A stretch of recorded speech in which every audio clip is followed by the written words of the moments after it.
Chapter 26 of Her Love from Above. Eyes opened wide. Johnny's eyes settled on Haven's Rest with a new appreciation.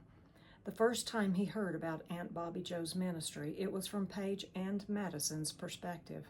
They'd explained the ministry to him and then laughed about the ridiculousness of men or women who had to hide from their significant others for their own safety.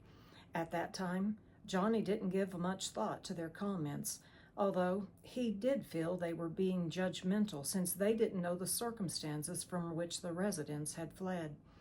When his vehicle topped the final hill leading to the lodge, he felt an immense desire to stop. His entire life had changed in just over a week. His divorce from Madison was well on its way, something he never thought he would do, and if he lived to 100 years old, he hoped to never see his soon-to-be ex-mother-in-law again.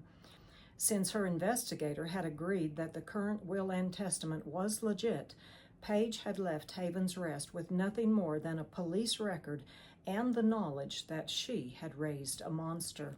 "Stop," Johnny suddenly blurted out. "Please." Ava eased the vehicle to a stop. "What's wrong?" she asked, her voice betraying concern for his welfare, which was understandable since she had spent the past 5 days in the hospital watching him recover. "Nothing," he said, gently taking her hand in his own. "It's just that, well, Madison was in the car with me the last time I topped this hill. I was too focused on her mockery of the place to see the truth of the ministry. As Tally said, my definition of a narcissist was a selfish person, nothing more. I was completely ignorant on the topic." A slight smile rode Ava's face. If my one secret friend had not sent a book explaining narcissism to my neighbor with the request for her to deliver it to me when Ed was gone, I wouldn't have known what I was living in either. Most people don't know. They just know they're miserable and are conditioned to believe they are the problem. Her eyebrows scrunched slightly.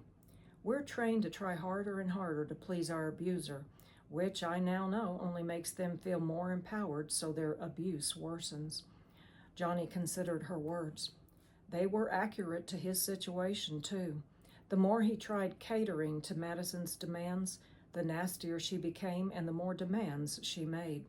It wasn't until the middle of their 4th year of marriage that he quit trying to please her altogether.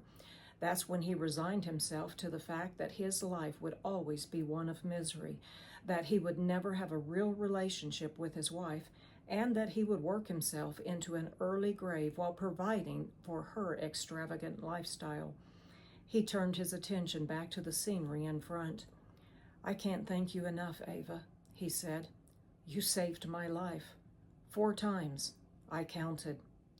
"You don't need to thank me," she said with an ornery half-grin, "but you can call me Superwoman if you want." Johnny chuckled. "You came back for me at the cabin when you shouldn't have. You got me to the lodge before I bled out, and then you discovered I was bleeding the first night at the hospital." He laughed again. "You even tackled Madison." He gazed into her beautiful eyes. "That took courage. She's twice your size and as mean as a snake." "But she's all fat with lethargic muscles," Ava joked. "I owe you." "No," Ava contended. "You don't owe me anything. You made my transition from Ed to Haven's Rest much more pleasant. I was trembling in fear when I entered the lodge that first night, but your casual, carefree talk eased my mind. Madison may never know what she threw away, but the rest of us do." Johnny gripped the door handle while stealing another glance at her. He paused, then fixed his eyes on her eyes. She was such a caring person, the polar opposite of Madison. She had slept on an uncomfortable hospital chair for nearly a week because she was afraid to leave him alone, a man she had just met. Who does that? He marveled at her. This past week had been a portrait of her true character. A knock sounded on Ava's window, startling them both. Claire was bent slightly, peering inside the vehicle. "Is everything okay?" she asked, her eyes sweeping toward Johnny. "Yes," Ava answered. "We stopped for the view." You can go around us if you'd like. We'll be there in a few minutes. Johnny leaned toward the driver's window and caught Claire's attention. I'd like to walk from here, he said. I'm fine.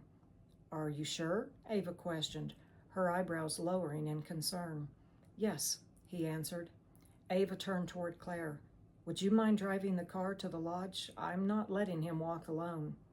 I'll walk with him, Charlie offered while nearing. He might need a strong arm to lean on before he makes it to the lodge. Ava nodded. We'll see you both down there then. After Ava and Claire departed in their vehicles, Johnny sat on a rock overlooking Haven's Rest. Fall was nearly over, and most of the leaves once covering the aspen tree branches were now fluttering along the ground.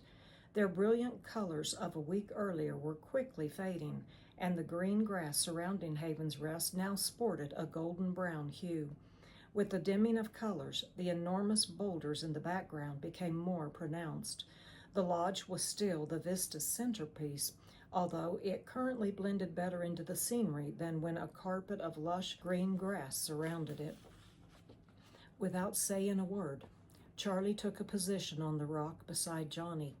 He couldn't fathom what it would be like to discover your spouse had paid someone, even if the fee was information, to have you murdered. Johnny's entire life had been changed in 1 week. During that week, he discovered that he was married to a monster who wanted him dead. He was filing for divorce, moving, and changing jobs, all at the same time. His soon-to-be ex-wife was sitting in jail awaiting trial for attempting murder because her bail had been denied, which was a major blessing. At least Johnny didn't need to fear her showing up with a gun to finish the job out of spite. She didn't like losing. I've been miserable nearly my entire marriage, he quietly confessed.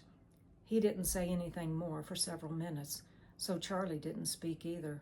Instead, he waited for the broken man sitting beside him to spill out his heart. When we met, Johnny finally resumed, she was everything I wanted in a woman. She seemed like such a wonderful and caring person, always putting the needs of others first. I remember a friend of hers needing child care for a few days while her husband was in the hospital. Madison stayed with her children the entire time without hesitation. She supposedly longed to have kids of her own. She cooked several extra meals while she was there, so when her friend came home from the hospital, there was extra food in the fridge. After we married, she suddenly didn't want children and forgot how to cook. Everything in our marriage was like that. The woman I thought I married never really existed. She mirrored what you wanted in a wife, just like Tally described, Charlie said. Yes, Johnny agreed. She did. He chuckled. I never understood how I could have misjudged her so completely, but she did keep me in a state of confusion our entire marriage. Nothing she said or did made sense. I've lived in a nightmare I'm just waking from. He stared at the mountain scene without saying anything more. I know you might be tired of hearing this, Charlie began after several additional minutes, but everything really does happen for a purpose. Joseph, he picked up a stick and snapped it in half as he clarified, the coat of many colors, Joseph, in the Bible, had many years stolen by his brothers and Potiphar's wife. Even when he was withdrawn from the dungeon and raised to second in command in Egypt, he still was the earthly property of the Pharaoh. He had to ask permission to leave Egypt to go and bury his father. Yet, despite everything that happened, Joseph maintained a good attitude and kept going because he understood that God was in control of his life, not his brothers, Potiphar, Potiphar's wife, or the great Pharaoh himself. Like Joseph, you suffered for a season, but that season has ended. Now, you're much smarter than you were 5 years ago. You understand the plight of others who have lived or are currently living in abusive relationships. You understand the true definition of a narcissist, and with your experience and knowledge, you can help other people suffering in similar situations.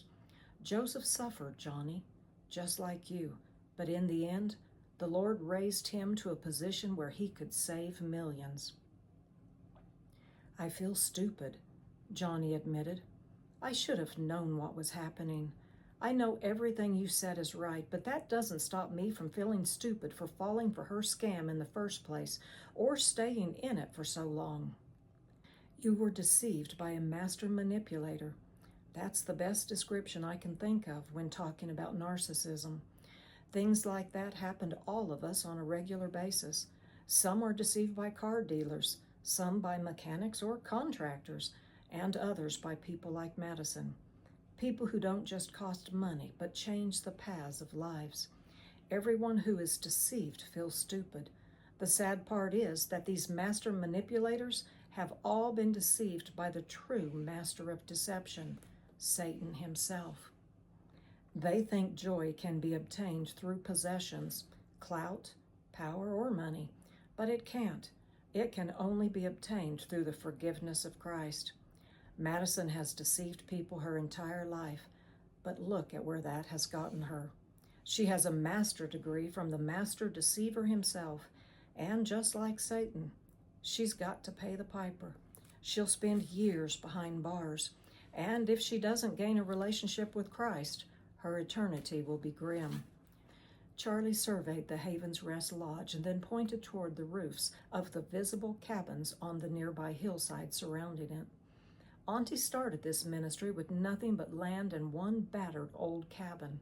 There are now 41 cabins with enough land for dozens more.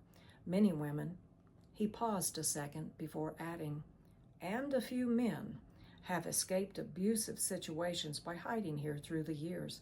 Most have stayed for a few months, some for a few years, while others, like Jenny, have made permanent roots here for the purpose of helping others. The choice is always left to the resident. Right now, you have a choice to make. You can stay for a limited time or remain and assist in the building of this ministry. You have a talent and skills that are desperately needed. Johnny nodded but said nothing.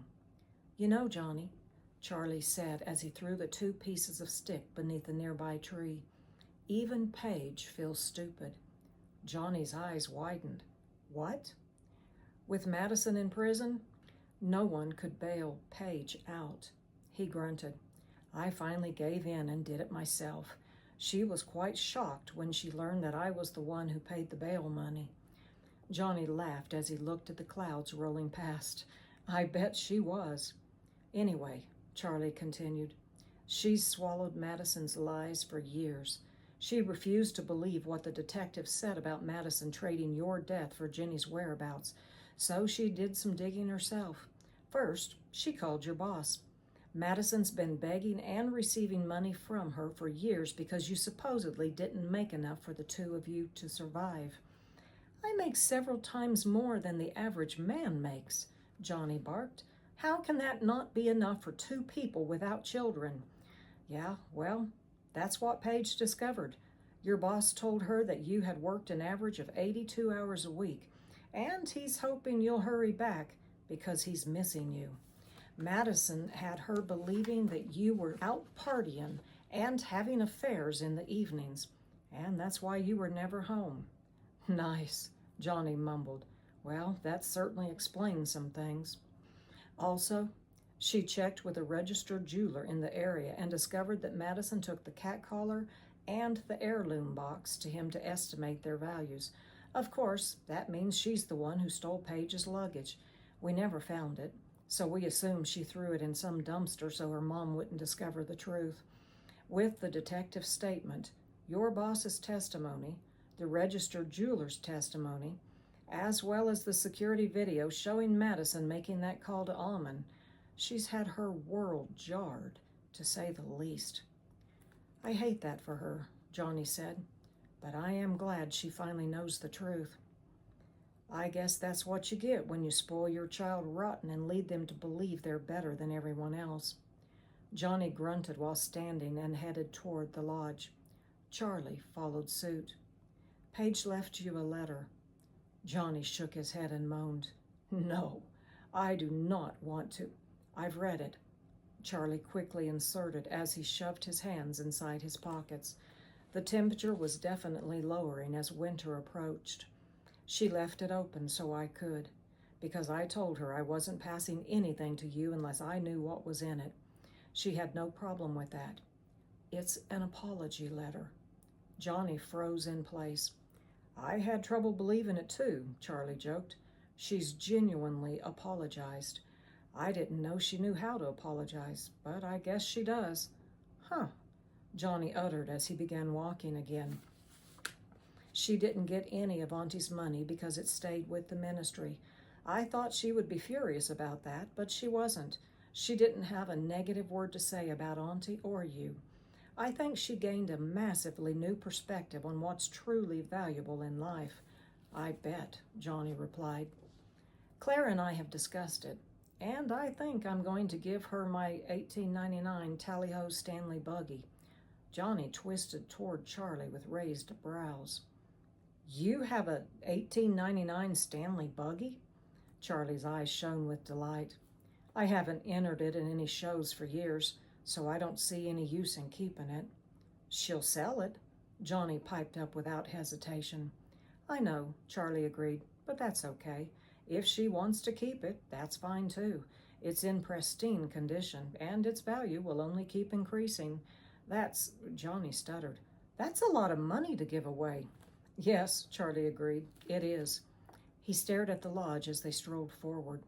She called me before the reading of the will to say that if Auntie left her any money or property, I was to donate it to Haven's Rest. Johnny's eyes nearly popped from his head. Paige? My soon-to-be ex-mother-in-law, Paige? Charlie laughed. I know, right? Who would ever have thought it? When she refused an inheritance and then went and left that letter of apology for you, Claire and I knew she had changed. We decided that we didn't want her walking away empty-handed, and the buggy would be a nice consolation prize. I guess, Johnny agreed. That's huge. Just then, they noticed Ava and Claire walking toward them. She's a keeper, you know, Charlie said. Yes, Johnny agreed. Claire's pretty special. Yes, Charlie seconded. Claire is special, but she's already taken. I was referring to Ava. Johnny didn't respond. She's determined never to marry again, but most residents say that when they first arrive. After enough time has passed and their wounds begin healing, they generally change their minds. Most have remarried and continue to live full and happy lives. I can't think about that right now, Johnny remarked.